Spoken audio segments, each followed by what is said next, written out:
Bonsoir et bienvenue dans cette nouvelle édition de l'Africa Tonight. Au sommaire de l'actualité, les généraux au pouvoir au Burkina Faso, au Mali et au Niger retirent leur pays avec effet immédiat de la CEDEAO, la communauté économique des États de l'Afrique de l'Ouest. Raison invoquée, l'organisation n'aurait pas soutenu ces pays sahéliens dans leur lutte contre le terrorisme. Le Premier ministre et candidat à l'élection présidentielle sénégalaise, Amadou Ba, écarte tout report du scrutin. Les administrations poursuivraient le processus électoral. Selon ses déclarations, l'élection présidentielle aura bien lieu le 25 février prochain. Puis à suivre également, l'économie tanzanienne va se maintenir d'après les perspectives de la Banque africaine de développement qui table sur une croissance en progression cette année par rapport aux 5% enregistrés en 2023. L'annonce a été faite ce dimanche dans un communiqué conjoint. Le Burkina Faso, le Mali et le Niger, qui ont des relations très tendues avec l'organisation, quittent officiellement la CEDEAO, qui comptait jusqu'ici 15 membres. Ce retrait explique les autorités militaires de ces trois pays seraient motivées, je cite, par les attentes, préoccupations et aspirations de leur population. Les gouvernements dénoncent aussi une organisation qui n'aurait pas suffisamment soutenu ces pays du Sahel confrontés au terrorisme. Samantha Saberou, Saboubanga. Le Burkina Faso, le Mali et le Niger ont décidé de se retirer sans délai et en toute souveraineté de la communauté économique des États de l'Afrique de l'Ouest, CEDEAO, organisation sous-régionale de 15 membres. Une information contenue dans un communiqué conjoint diffusé ce dimanche 28 janvier 2024 sur les chaînes publiques des trois pays de l'Alliance des États du Sahel.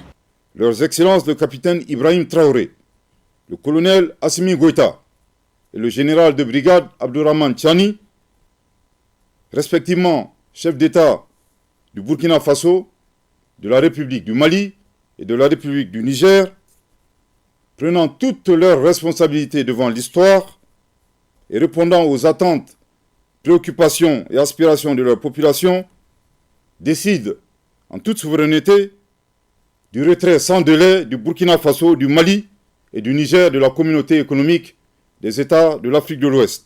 Confrontés à des problématiques similaires d'insécurité, de djihadisme, les dirigeants des trois pays membres de l'Alliance des États du Sahel soulignent que l'organisation ouest-africaine n'a pas porté assistance à ces États dans le cadre de leur lutte existentielle contre le terrorisme et l'insécurité. La CEDEAO a été créée le 28 mai 1975 à Lagos, au Nigeria. Alors aujourd'hui, lorsqu'on va regarder maintenant en profondeur pour dire que est-ce que les pays du Sahel pourront s'en sortir sans la CEDEAO, je pense que oui, parce que au-delà de la CEDEAO, il y a la zone de libre-échange, la ZLECAf qui est là, qui a les mêmes ambitions et qui veut faire une intégration africaine. Donc déjà, sur le plan de l'intégration économique, la ZLECAf va remplacer ce que faisait la CEDEAO. Maintenant, les trois pays pris ensemble font à peu près plus de 60 millions d'habitants. Donc c'est une zone économique intégrateur déjà. Et avec les richesses économiques minéralières de ces trois pays, et ils peuvent s'en sortir sans la CEDEAO. Maintenant, il va sans dire que avec les pays de la CEDEAO, il va falloir avoir des relations amicales, des relations économiques, des partenariats dynamiques sans entrer dans le conflit. Le 16 septembre 2023, le Mali, le Burkina Faso et le Niger ont créé l'Alliance des États du Sahel, AES. Cette alliance promet de redéfinir la lutte contre le terrorisme et de remodeler les équilibres régionaux. Les trois pays signataires ont exprimé leur volonté de promouvoir l'indépendance, la dignité et l'émancipation économique. Le Mali, le Burkina Faso et le Niger ont en commun d'être dirigés par des gouvernements de transition. Au Sénégal, le Premier ministre Amadou Ba est candidat à l'élection présidentielle l'affirme. L'élection présidentielle aura bien lieu le 25 février 2024. Une déclaration qui intervient en pleine polémique au sujet d'un éventuel report du prochain scrutin présidentiel. Une crainte alimentée par la création d'une commission d'enquête parlementaire concernant des soupçons de conflit d'intérêts, de corruption présumée au sein du Conseil constitutionnel dans le processus électoral. Samantha Saberou, Saboubanga. Le candidat de la majorité présidentielle, le Premier ministre sénégalais Amadou Ba, est contre tout report du scrutin présidentiel prévu le 25 février 2024. Dans un entretien accordé à la presse locale le 26 janvier 2024, le candidat de la coalition Benno Bokk Yakaar a défendu le respect du calendrier républicain. Pour lui, les décisions du Conseil constitutionnel sont inchangeables. Je ne pense pas à un report de l'élection dans les deux sens. D'abord, ça n'a jamais eu lieu au Sénégal. Le Sénégal est un pays de droit et nous respectons les règles de droit. En tout cas, je poursuis mes activités en prenant toutes mes dispositions pour remporter les élections au nom de la coalition qui m'a choisi en tant que leur candidat. Face à la presse, le Premier ministre Amadou Ba a balayé toute idée de report de la présidentielle. Il affirme que toutes les dispositions seront prises par le gouvernement, l'administration pour que l'élection présidentielle se tienne le 25 février 2024 conformément au calendrier républicain. Selon le Premier ministre, le processus est déjà lancé et le Conseil constitutionnel a fini de publier la liste officielle des candidats retenus. Il n'y a aucune raison de ne pas faire élection. Il n'y a aucune raison de ne pas aller à l'élection. Nous voyons certes que des acteurs politiques peuvent se prononcer sur une décision de justice donnée, mais la charte fondamentale du pays doit être respectée dans toute son essence. On ne peut qu'après l'élection revoir certaines dispositions. Le 25 février 2024, les Sénégalais sont appelés aux urnes pour élire le successeur du président sortant Macky Sall, qui a décidé de respecter l'engagement de briguer 2 mandats. Pour ces élections, Amadou Ba fera face à 19 autres candidats. Parmi les candidats figurent les ex-chefs du gouvernement sénégalais Idrissa Seck, Mohamed Boun Abdallah Dionne et Bassirou Diomaye Diakhar Faye, présenté comme le candidat de substitution de l'opposant emprisonné Ousmane Sonko, dont la candidature a été recalée. Les violences meurtrières continuent dans le Nord Kivu, à l'est de la République démocratique du Congo, où des affrontements font rage à Mweso depuis le 23 janvier dernier, faisant des dizaines de morts, surtout des civils tués dans des bombardements.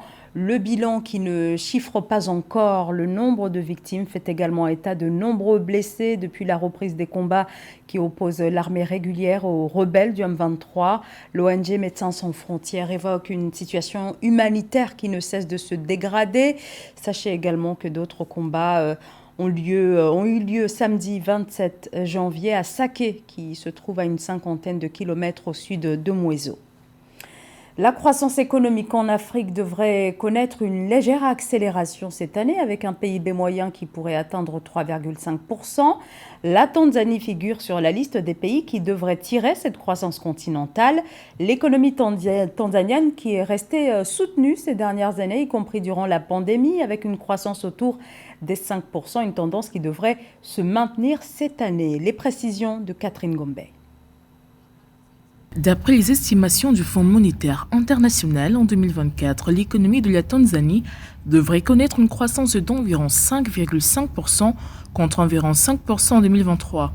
Une croissance déjà annoncée en janvier 2023 par la Banque africaine de développement dans son rapport sur les performances et les perspectives macroéconomiques de l'Afrique pour la région Afrique de l'Est. Le rapport précisait que les 5 économies les plus performantes d'Afrique avant la pandémie de Covid-19 devraient connaître une croissance moyenne de plus de 5,5% en 2023-2024 et reprendre leur place parmi les 10 économies à la croissance la plus rapide du monde. Il s'agit du Rwanda, de la Côte d'Ivoire, du Bénin, de l'Éthiopie et de la Tanzanie. Les investissements affluent, mais nous devons rattraper notre retard en donnant à nos concitoyens la possibilité de profiter de ces opportunités. Cela n'est possible que si nous améliorons la capacité et la qualité de notre propre capital humain. L'économie tanzanienne repose en grande partie sur le tourisme, l'exploitation minière, l'agriculture et l'industrie manufacturière. Ainsi, les activités économiques qui ont contribué de manière significative à la croissance du PIB en 2023 et pourraient encore contribuer en 2024 sont l'agriculture avec une part de 14,2%, l'exploitation minière avec 10,4%, la construction avec 7,6% et la fabrication avec 7,3%. L'agriculture avec l'élevage et la pêche, le tourisme et l'exploitation minière sont les piliers de notre économie et nos principales sources de revenus. C'est pourquoi nous avons continué à investir dans ces secteurs afin de toucher tous les producteurs et surtout les petits producteurs pour préparer les routes au niveau local. Bien que la courbe soit croissante, l'économie tanzanienne reste fragile face aux crises externes comme le conflit russo-ukrainien, la chute des cours des matières premières et le terrorisme. En effet, en 2022, le PIB réel de la Tanzanie a ralenti, passant de 4,9% en 2021 à 4,7% en 2022, en partie à cause de l'impact de l'invasion de l'Ukraine par la Russie, notamment sur les prix des denrées alimentaires et de l'énergie. L'enseignement préscolaire, des premières années importantes dans le développement intellectuel des enfants. Mais au Togo, peu de jeunes accèdent à l'école maternelle, ce qui représente un réel problème, alors que la demande des familles pour l'école maternelle n'a fait que croître au cours des dernières années. Face à cette problématique, le gouvernement se dit engagé sur la question grâce au déploiement d'une stratégie nationale. Marie-Raphaël Antolo.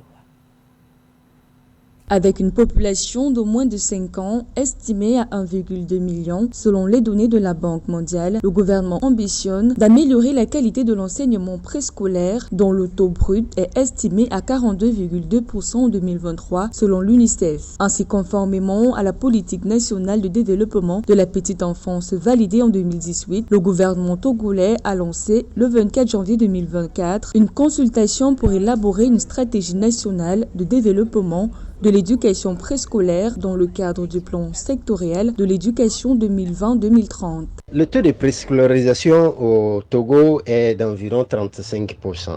Et c'est généralement les garderies d'enfants qui reçoivent ces jeunes enfants-là. Conscient de ce que l'éducation est un droit fondamental, un puissant vecteur de développement et l'un des meilleurs moyens de réduire la pauvreté et de promotion de la paix, le chef de l'État Faure Gnassingbé plaide depuis 2021 pour un investissement plus lucide et audacieux dans ce secteur, notamment dans le préscolaire qui fait l'objet d'une attention particulière au Togo. Ainsi, avec cette stratégie, le gouvernement togolais espère pouvoir rendre le préscolaire accessible et obligatoire dans le pays. Ceci afin de permettre aux enfants de mieux comprendre et de s'adapter à l'éducation primaire. Les responsables de ces garderies doivent faire en sorte que ce que les enfants en bas âge apprennent dans ces garderies puisse les servir pour le scolaire et pour leur vie future. Il ne faut pas seulement que ce soit des lieux où on vient pour pouvoir seulement laisser les enfants et ne pas les encadrer, mais il faut que par le jeu qu'on leur montre, par les soins qu'on les donne, par la manière de les traiter, ils puissent être préparés de façon psychologique, de façon étudiée à pouvoir entamer la phase du scolaire. Au Togo, où l'éducation est une priorité des priorités, les dirigeants multiplient les initiatives pour un accès universel à l'enseignement préscolaire. Le nombre d'écoles d'enseignement préscolaire est passé de 805 en 2011 à 3165 en 2018. Le taux brut de scolarisation au préscolaire est quant à lui monté de 8,7 à 42,2% entre 2011 et 2023. Fin de parcours pour le Cameroun, sorti de la phase de groupe. Les Lions indomptables ont été éliminés samedi dès les huitièmes de finale de la Coupe d'Afrique des Nations de football face aux Super Eagles du Nigeria. Une élimination qui reste encore largement commentée au Cameroun, comme vous allez le voir dans ce reportage tourné à Douala. Il est signé Narcisse Oum. Ici, dans ce fan zone comme dans plusieurs autres lieux de la ville de Douala, les supporters des Lions se sont rassemblés pour suivre le match Cameroun-Nigeria. Au coup d'envoi, la clameur a été tellement forte qu'il a été impossible d'entendre les commentaires. Mais, à la 36e minute de jeu, sur une erreur d'Omar Gonzalez, Ademola Lokman ouvre la marque pour le Nigeria. Un silence de mort avec un soupçon de peur s'installe alors chez les supporters des Lions indomptables.